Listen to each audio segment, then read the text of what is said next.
সালমান শাহ মারা গেছে, এই দেশের কয়েকটা মেয়ে গলায় রশি দিয়ে আত্মহত্যা করছে, শুনছেন?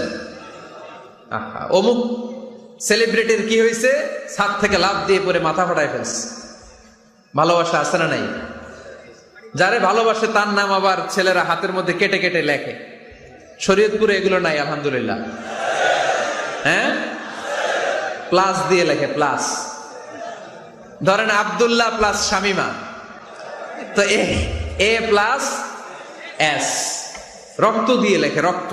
আমি অবাক হই, নিডেল, সুই, সুই দিয়ে কেটে কেটে লেখে আব্দুল্লাহর এ প্লাস শামিমার এস। কি ভালোবাসা! এক ভাগ ভালোবাসার ছিটে ফোটা সবাই মিলে পাইছে। এটা ঠেলা যদি এরকম হয়, তাহলে যিনি ৯৯ ভাগ ভালোবাসা রেখে দিয়েছে তার ভালোবাসা বেশি না কম? দেখেন, ছোট্ট বাচ্চাটা রাতে খেতে চায় না,